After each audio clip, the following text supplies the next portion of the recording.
The message came on a Tuesday morning, and it changed everything. Commander Lila Voss was drinking her third cup of coffee when the alarms started screaming. She spilled the hot liquid across her desk as she jumped up, rushing to the main control room of the Earth Defense Coalition headquarters. Screens everywhere were flashing red. Officers were shouting numbers and coordinates. Something was happening in space, far beyond the orbit of Pluto. "What do we have?" Lila demanded. A young technician looked up at her with wide, frightened eyes. "Ma'am, it's not one of ours. It's not anything we've ever seen before." On the main screen, an object appeared. It was shaped like a crystal flower, with sharp edges that caught the distant sunlight and threw it back in strange colors. The object was massive, nearly a mile across, and it was sending a signal directly at Earth. It came from a being who called itself Sarathka, representing something called the Volanthi hegemony. The words were cold and simple. Earth had 90 days to surrender. Humans would be integrated into the hegemony as workers. Resistance was not recommended. Resistance had never worked for any species. The message ended with a single image, a star map showing 12 conquered civilizations, their home worlds marked with the Volanthi symbol. A warning, a promise of what was coming. Admiral Kevin Shaw watched the message 3 times before he spoke. He was an old man with gray hair and hard eyes, and he had spent 40 years preparing for threats to Earth. He had imagined asteroids, solar flares, rogue nations with nuclear weapons. He had never imagined this. "Get me everyone," he said quietly. "Every leader, every general, every scientist who matters. We have 90 days to figure out what we're going to do." The world leaders gathered in a secure bunker beneath the Swiss Alps. Presidents and prime ministers sat next to dictators and kings. Old enemies shared tables. The usual arguments about borders and trade deals seemed very small now. Dr. Hannah Cole was not a leader. She was a scientist who had spent her entire career studying what alien life might look like, if it existed. Most people had laughed at her work. Nobody was laughing now. "The language patterns in their message tell us a lot," Hannah explained to the assembled leaders. "They don't see us as equals. They don't even see us as enemies. To them, we are animals, useful animals, but animals. Integration means slavery. It means the end of everything we are." The room erupted in arguments. Some leaders wanted to negotiate. Perhaps they could offer resources, technology, anything to avoid war. Others suggested hiding, turning off all signals, and pretending Earth was empty. A few talked about building bunkers deep underground where some humans might survive. Admiral Shaw listened to all of it. Then he stood up. "I've heard a lot of plans today," he said. "Plans to run, plans to hide, plans to beg." He looked around the room, meeting each pair of eyes. "Here's what I know. These creatures have conquered 12 civilizations. 12 species that probably had the same conversations we're having now. They probably made the same arguments. They probably thought they could talk their way out, or hide, or make deals." He walked to the main screen and pulled up the star map from the Volanthi message. 12 symbols, 12 dead or enslaved worlds. "Not one of them fought," Shaw continued. "Not one of them made these Volanthi bleed for what they took. Maybe their biology made them peaceful, or their history never taught them how to wage war." He turned back to the leaders. "But we're different. We're humans. War is in our blood. It's in our history. We've been killing each other for 100,000 years, over land, over religion, over insults. We survived ice ages and plagues and nuclear standoffs." He straightened his uniform. "I say we show these aliens what happens when you threaten a species that never learned how to surrender." The vote was not unanimous. Some leaders still wanted to try diplomacy first. But in the end, enough of them agreed. Earth would fight. In the weeks that followed, something remarkable happened. Old conflicts were set aside. Factories that had made cars and phones and toys began making weapons. Scientists who had competed for funding now shared their research openly. Soldiers from 100 different nations trained together, learning to work as one force. LateHFY was promoted and given command of a new fleet being built in orbit. She had never imagined she would lead ships into battle against aliens, but she found that the fear she expected never came. Instead, she felt something else: purpose. For the first time in her life, humanity was united in a single goal. Hannah Cole worked with military planners, analyzing every scrap of information they could gather about the LateHFY. She studied the design of their probe, the patterns in their communications, the assumptions in their language, and she found something that gave her hope. "They haven't fought a real war in 12,000 years, she told Admiral Shaw one evening. "Their conquests are more like pest control. They show up with overwhelming force, and younger species surrender. They've never faced anyone who pushed back. They've forgotten what it means to fight someone who isn't afraid." Shaw smiled for the first time since the message arrived. "Good. Let them underestimate us. Let them think we're just another scared little planet." Deep beneath the surface of the moon, in a facility that officially did not exist, Dr. Nathan Cross and his team worked on something they called Project Prometheus. It was a ship unlike anything ever built, designed around experimental technology that had been considered too dangerous to use. Now, with extinction on the horizon, danger seemed less important. The 90 days passed quickly. On the final day, LateHFY sent another message, asking for Earth's formal surrender. Admiral Shaw recorded humanity's response personally. He kept it short. "This is Admiral Kevin Shaw of the Earth Defense Coalition. We received your demands. We have considered them carefully." He paused, letting the silence stretch. "If you want our world, come and take it. But understand this: we will not go quietly. We will make you pay for every inch of space you try to claim. We will teach you what it means to fight a species that was born in chaos and raised in war." He leaned forward, his eyes hard as stone.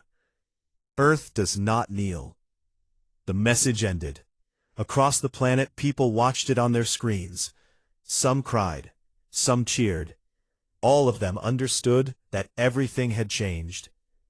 In the cold darkness of space, the LateHFY fleet began to move toward Earth. 300 warships, each one larger than anything humanity had ever built. Their commander, Torath Ven, barely glanced at the human response. "Brave words from a doomed species," he said to his officers.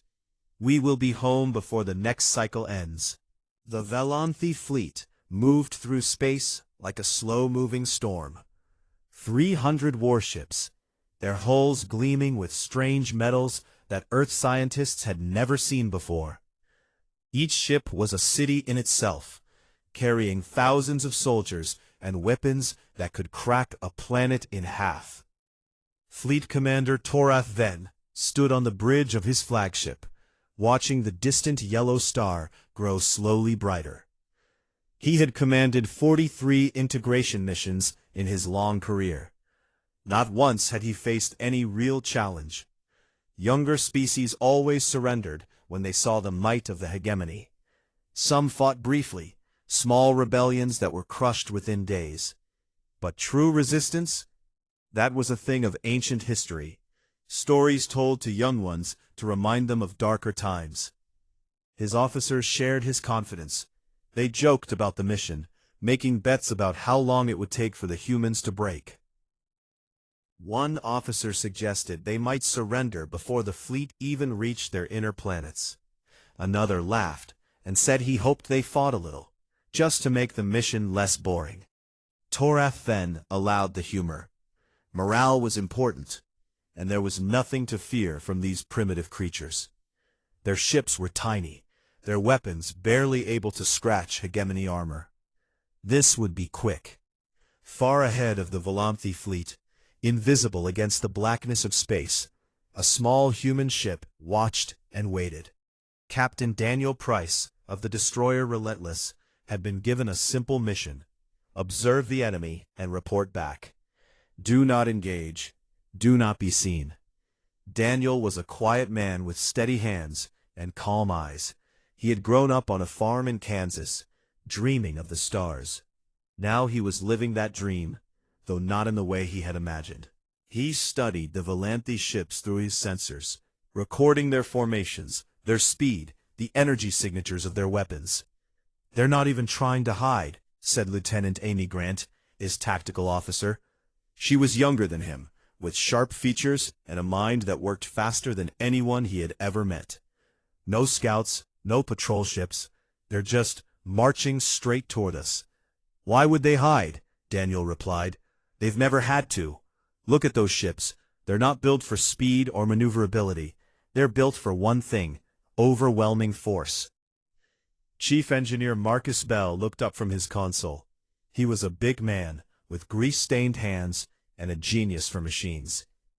"Their shields are strong, but their engines are slow to adjust. And look at this. Their weapon systems all run on the same power grid. If you could overload one section, you might cascade failures across the whole ship." Amy nodded slowly. "They're built for intimidation, not for fighting. They've never had to fight anyone who could hit back." Daniel smiled grimly. "Then we'll be their first."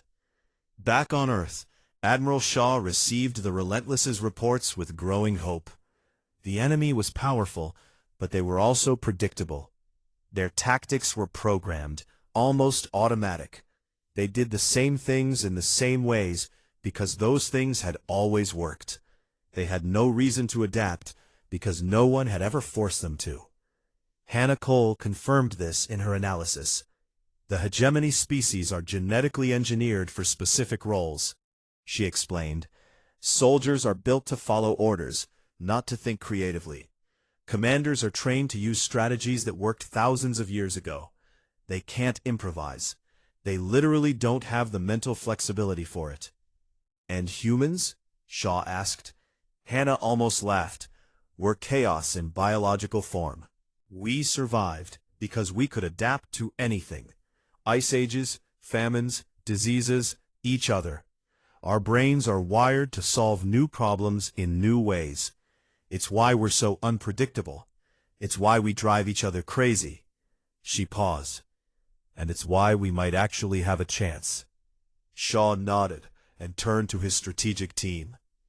"I want every trick in the book. Things we've never tried. Things that shouldn't work. The enemy expects us to fight like a proper military force, so we won't." The plans came together quickly. Thousands of autonomous drones were built in secret factories, each one carrying explosives. They were simple machines, almost disposable, but there were so many of them. The Volanthe had never faced drone warfare. Their targeting systems were designed for ship-to-ship combat, not for swarms of tiny attackers. Hidden bases were constructed in the asteroid belt, carved into the rocks themselves. Ships were painted with coatings that absorbed sensor signals, making them nearly invisible. Soldiers trained in zero gravity, learning to fight in the void of space itself. And in the lunar facility, Project Prometheus neared completion. Dr. Nathan Cross had not slept in 3 days. The ship was his life's work, built around a drive system that could bend space itself. It allowed short-range jumps, appearing in one place and then vanishing to appear somewhere else entirely. The technology was unstable, dangerous, and completely revolutionary.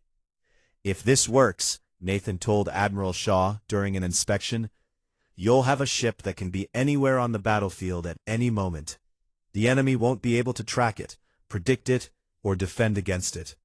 And if it doesn't work, then the ship and everyone on it will be torn apart at the atomic level." Shaw looked at the massive vessel, still surrounded by construction equipment and busy workers. It was beautiful in a terrifying way, all sharp angles and glowing power conduits. "I'll command it myself," he said.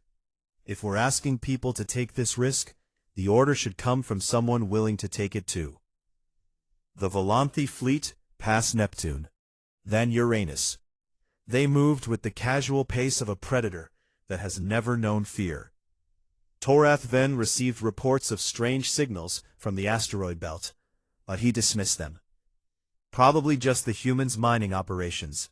Nothing to concern the might of the hegemony. On Earth, people watched the news and held their breath. The enemy ships were visible now in telescopes, a line of lights moving steadily closer. Churches filled with people praying. Families gathered together, holding each other close. But in the military bases and hidden stations, there was no fear. There was focus. There was determination. Soldiers checked their weapons one last time.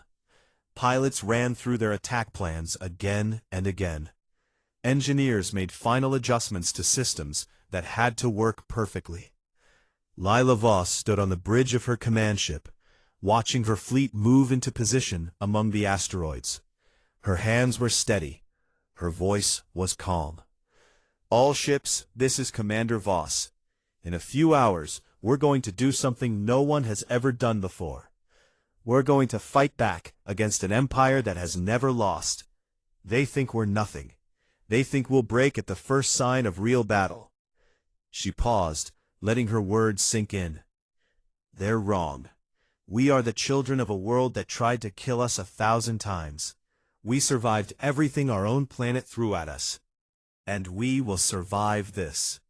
She took a breath. Today we show the galaxy what humans are made of. Today we make them afraid of us.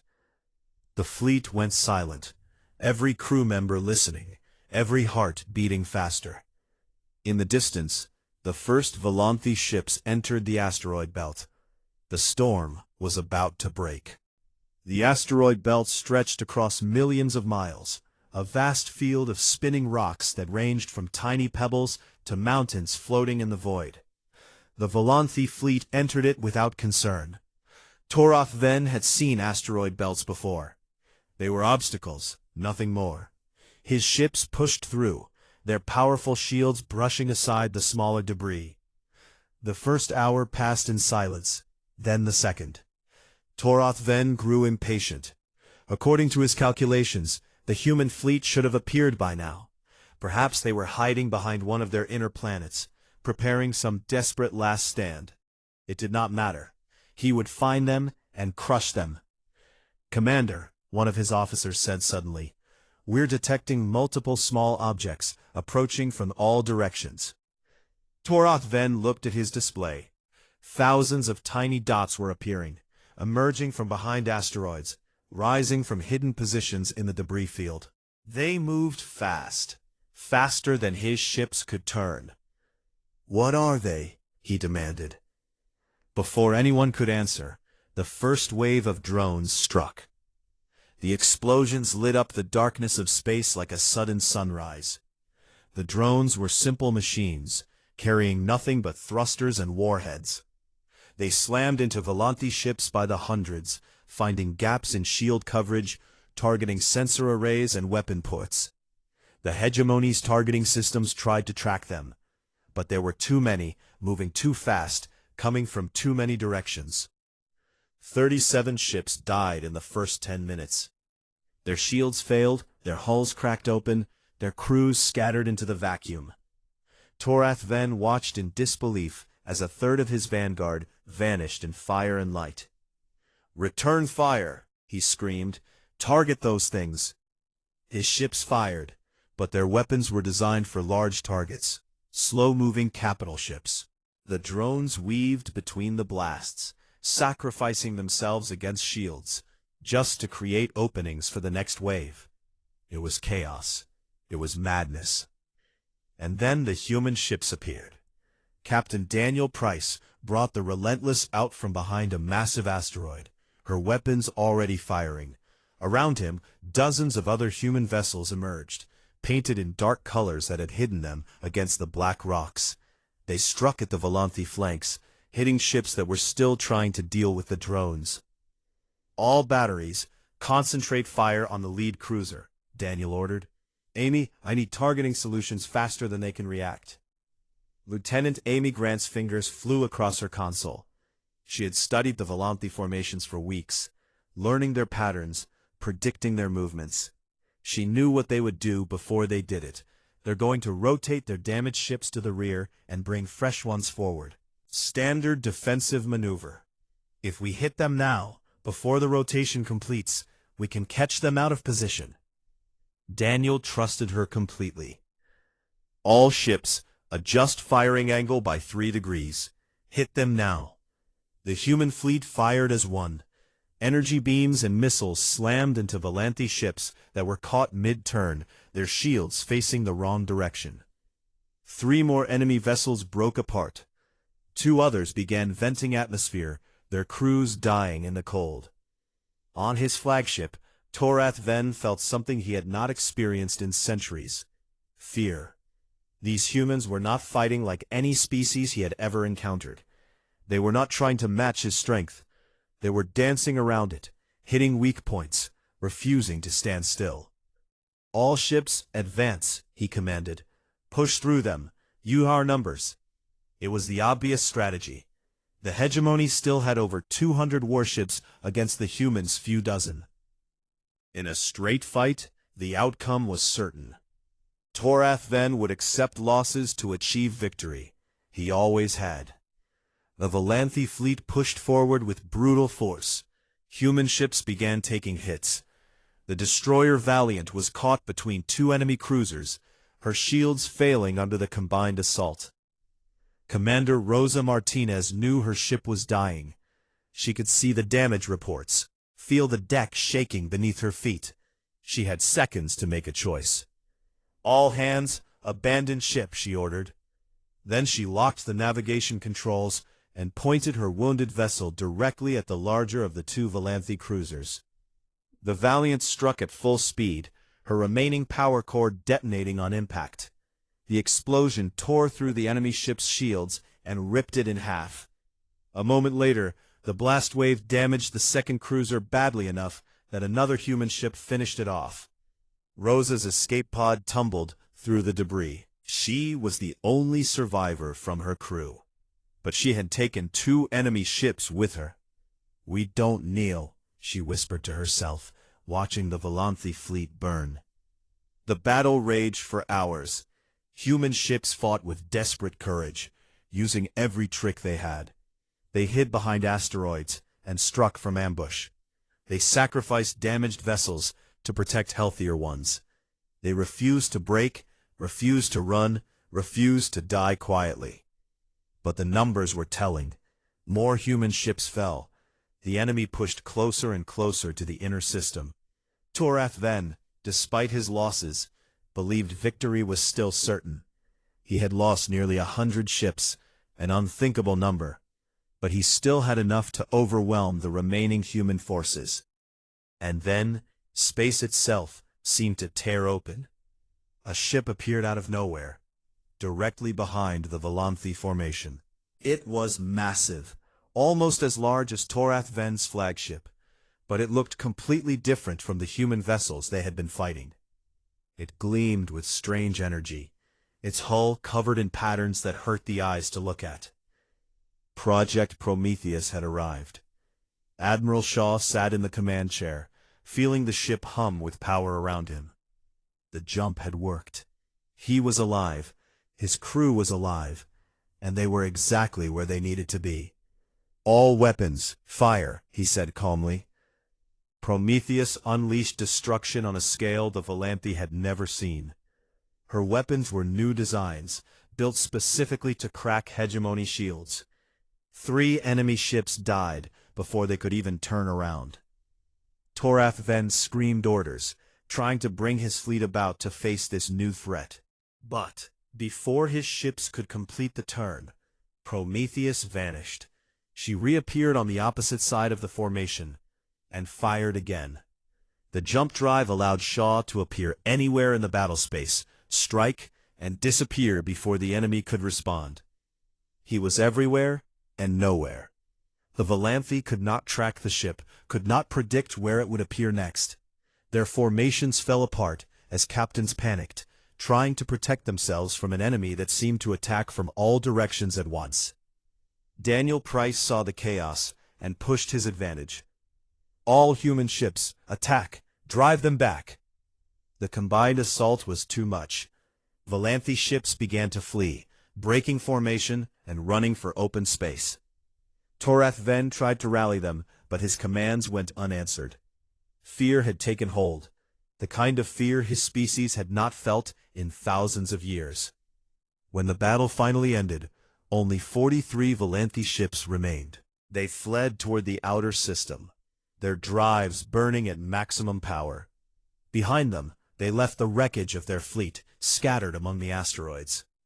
Admiral Shaw watched them go. His hands were shaking. The jump drive had pushed Prometheus to her limits, and several systems were damaged. But they had won.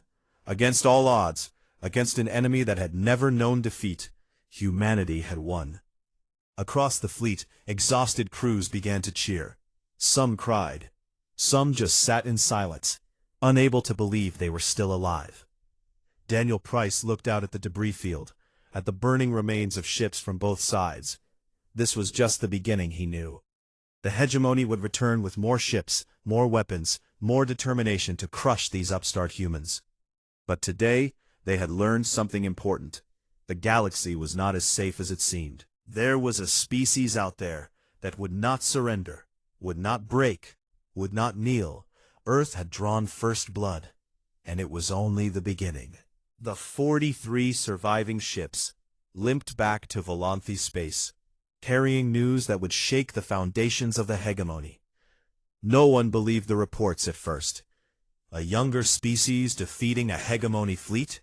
Impossible. The reports must be exaggerated. The commanders must be lying to cover their own failures. Then the visual recordings arrived. The High Council watched in horror as human drones tore through their warships. They saw Prometheus appearing and disappearing like a ghost, striking without warning, vanishing before retaliation. They watched their proud fleet break and run from creatures they had dismissed as primitive animals. Sareth Ka stood before the council, her crystalline form flickering with colors that showed her shame. She had been the one to discover Earth. She had been the one to promise an easy integration. Now hundreds of hegemony ships drifted as wreckage in an alien asteroid belt, and the galaxy was watching. "We must respond with overwhelming force," she declared. "Send every fleet we have. Burn their planet to ash. Show the galaxy what happens to those who resist." Other council members were not so certain. The hegemony controlled dozens of star systems, held together by fear and the belief that resistance was useless. If that belief cracked, everything might fall apart. "We have not used the stellar igniter in 12,000 years, one council member said quietly. "If we use it now, we admit that these humans frightened us enough to need our ultimate weapon." "Better to admit fear than to show weakness," Sareth Ka replied. "Destroy their star. End this before it spreads." The vote was close, but in the end, fear won. The stellar igniter would be prepared. Sol, the human star, would be made to explode. Earth and everything near it would be vaporized. The humans would cease to exist. Far across the galaxy, Admiral Shaw received reports from the Relentless about the enemy fleet's retreat. They had won, but he knew the victory was incomplete. The hegemony would return, and next time they would not underestimate humanity. "We can't wait for them to hit us again," Shaw said to his commanders during an emergency meeting. "We need to take the fight to them, make them defend their own territory, keep them off balance." Dr. Hannah Cole agreed. The psychological impact of attacking their space would be immense. The hegemony rules through fear. If we can show their subject species that the masters can be hurt, that they can bleed, she let the thought hang in the air. Captain Daniel Price was promoted to Commodore and given command of a strike force. His mission was to penetrate deep into hegemony territory and cause as much chaos as possible. Not to conquer, not to hold ground, but to demonstrate that humanity could reach them anywhere. Amy Grant was promoted to commander and assigned as Price's executive officer. Marcus Bell came along to keep their captured Volanthe technology working. Colonel Victor Reyes, a Marine commander with a reputation for impossible missions, would lead ground operations. The strike force was small but deadly. 12 ships, including the newly repaired Relentless. They would travel light and fast, hitting targets and moving on before the enemy could respond. As they prepared to depart, a message arrived through channels that should not have existed. It came from a species called the Korath, one of the 12 civilizations marked as conquered on the Volanthe star map. The message was short. We have watched your victory. For 8,000 years, we have waited for someone to resist. We can provide you with intelligence, star charts, weakness in hegemony defenses. In return, we ask only one thing. Hurt them. Make them bleed. Give us hope. Hannah studied the message carefully. It could be a trap, she admitted. The hegemony might be trying to lead us into an ambush. Or it could be real, Shaw replied. If there are species out there ready to rise up, our job just got a lot easier. He made his decision. Accept the intelligence, but verify everything before we act on it. The Korath data proved genuine. It revealed patrol routes, supply depot locations, communication relay stations, and something even more valuable, the location of the stellar igniter, and the fact that it was being prepared to destroy Earth's sun. Shaw's face went pale when he read that report. They had weeks, maybe less, before the weapon was ready. New orders, he told Price. Your primary target is now that weapon. Everything else is secondary. If that thing fires, nothing else matters. Price understood the weight of what he was being asked. His small force against the most heavily defended weapon in the hegemony. It was probably a suicide mission. We'll find a way, he said simply. The strike force launched from Earth orbit, jumping to faster-than-light speeds and vanishing into the darkness between stars. Behind them, humanity continued to build, to prepare, to hope. In hegemony space, the attacks began within days. A supply depot disappeared in nuclear fire. A communication relay went silent. 3 patrol ships vanished without sending distress signals. Torath Ven, stripped of his command and awaiting punishment for his failure, watched the reports with grim satisfaction. He had tried to warn the Council that these humans were different. Now they would see for themselves. Price's force struck like ghosts. They appeared without warning, destroyed their targets, and vanished before reinforcements could arrive. They captured a small hegemony outpost and downloaded its entire database. They ambushed a convoy carrying rare minerals and scattered its cargo across space. Each attack was reported throughout the hegemony. News spread despite efforts to suppress it. A younger species was fighting back. A younger species was winning. On conquered worlds, whispers began. The Korath shared the news with other subjugated species. The Mindari, conquered 6,000 years ago, began hiding weapons. The Veth, a peaceful species forced into slavery, started planning. Everywhere, hope flickered to life like sparks waiting to become fire. Commander Grant spent hours analyzing hegemony defenses around the stellar igniter. The weapon was housed on a moon in a heavily defended system. Hundreds of warships protected it. Ground installations were staffed by thousands of soldiers. It seemed impossible to approach, let alone destroy. There has to be a weakness, she muttered, staring at the data until her eyes burned. Marcus Bell found it. The igniter needs an enormous amount of power to fire, he explained. They're channeling energy from the system's star through a massive collection array. If we could overload that array, or disrupt the power flow, the whole thing blows up, Price finished. How do we get close enough to do that? Colonel Reyes grinned. It was not a friendly expression. You get my Marines inside that facility. We'll handle the rest. The plan came together slowly, piece by piece. They would need a distraction, something big enough to pull the defending fleet out of position. They would need to infiltrate the moon's surface without being detected. They would need to fight their way to the power core and plant explosives. And they would need to do it all before the stellar igniter fired and ended life on Earth. Price looked at his crew, at the men and women who had followed him into the heart of enemy territory. They were tired, scared, and far from home. But not one of them hesitated. "We have one shot at this," he told them. "If we fail, everyone we love dies. Our families, our friends, everyone who ever lived on Earth." He paused, letting the weight of it settle. "But if we succeed, we don't just save our own world. We break the hegemony's greatest weapon. We show every conquered species that the masters can fall." He straightened in his chair. "Set course for the Seraph system. We're going to war." The Relentless turned toward the distant stars, carrying humanity's last hope into the darkness. The Seraph system was a fortress.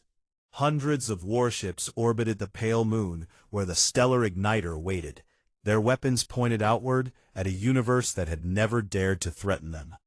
Sensor platforms scanned every approach. Patrol vessels ran constant circuits. The hegemony was taking no chances with their ultimate weapon. Commodore Daniel Price studied the defenses from the edge of the system, his small fleet hidden behind a cloud of cosmic dust. The odds were impossible. 12 ships against hundreds, a handful of Marines against thousands of defenders. Every tactical analysis said they would fail. But tactical analyses did not account for human stubbornness. "The distraction force is ready," Commander Grant reported. 6 ships will hit the outer defense stations and draw the fleet away from the moon. That should give us a window to approach. "How long?" Price asked. "After that, they'll realize it's a trick and come back. 20 minutes to reach the moon, land, fight through the defenses, reach the power core, plant explosives, and escape." It was insane. "Then we'll do it in 15, Price said. "Signal the distraction force. Begin the attack." 6 human ships broke from cover and raced toward the outer stations, weapons firing. The hegemony fleet responded immediately, dozens of warships turning to engage the threat. Alarms screamed across the system as defenders rushed to intercept. In the chaos, 6 other ships slipped toward the moon. Price pushed the Relentless to maximum speed, her engines straining with the effort. Around him, the other assault ships matched his pace. They were invisible on enemy sensors, their hulls coated with materials that absorbed every scan. But invisibility would only last until they started shooting. Landing zones had been selected based on the Korath intelligence, areas where the defenses were thinnest. The ships touched down hard, their landing gear barely stopping before the ramps dropped open. Colonel Reyes was the first one out, his Marines following in perfect formation. They wore heavy armor designed for vacuum combat, their weapons modified to work in any environment. They had trained for this moment their entire lives. "Move fast, hit hard, don't stop for anything," Reyes ordered. "The clock is running." They stormed the nearest entrance, blasting through doors and cutting down the surprised defenders. The hegemony soldiers were well-equipped but slow to react. They had never faced an assault like this, never imagined anyone would be bold enough to attack the stellar igniter directly.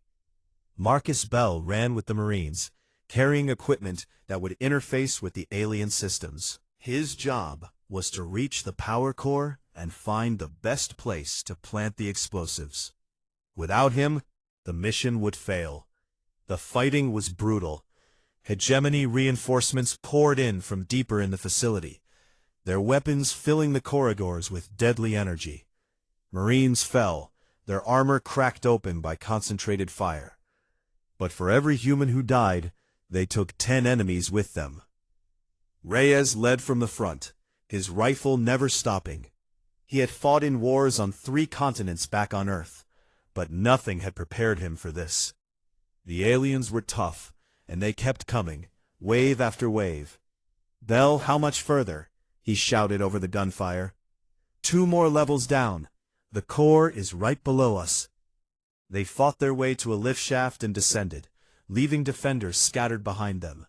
The core chamber was massive, filled with strange machinery that pulsed with energy. Cables, thick as tree trunks, ran to collection arrays on the surface, channeling power from the system's star.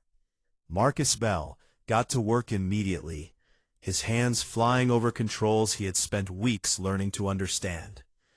"I can overload the primary conduits," he said. "When they blow, the feedback will destroy the whole array, but I need 5 minutes." "You have 3, Reyes replied, positioning his remaining Marines at the entrances. "Enemy forces incoming, a lot of them." The final defense of the power core became legend. 47 Marines against hundreds of hegemony soldiers, holding a room that had never been designed for battle.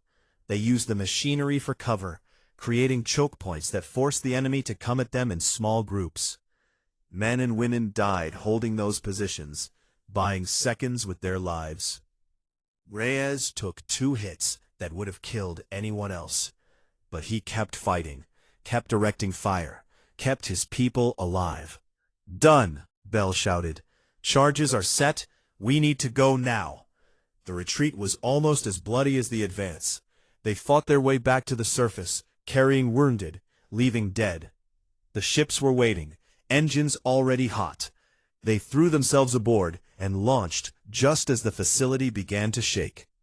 Below them, the power core exploded. The blast wave was visible from orbit, a ring of fire that expanded outward from the moon's surface. The collection arrays came apart, their captured energy releasing in a cascade of secondary explosions. The stellar igniter, the weapon that would have killed Earth's sun, tore itself apart in a storm of light. The hegemony fleet, still chasing the distraction force, turned back too late. They arrived to find their greatest weapon destroyed, and human ships already escaping to faster-than-light speed. Price watched the moon burn on his rear sensors. They had lost 4 ships and over half their Marines. The cost was terrible, but they had won. "Signal Earth," he said quietly. "The igniter is destroyed. Earth is safe." The message traveled across the stars, reaching home in a burst of encrypted data. Admiral Shaw received it in the command center, surrounded by officers who had been preparing for the worst. When he read the words, he had to sit down. They had done it. Against every odd, against every expectation, humanity had survived. But the effects of the mission went far beyond saving Earth. News of the stellar igniter's destruction spread across the hegemony like fire. The weapon that had kept species afraid for millennia was gone. The Masters could be hurt. The Masters could be beaten. Their rebellion was swift and bloody, their ships attacking hegemony outposts that had oppressed them for 8,000 years. The Mendari joined them within days, followed by the Veth and the Sarenth and a dozen others. Everywhere, chains were breaking.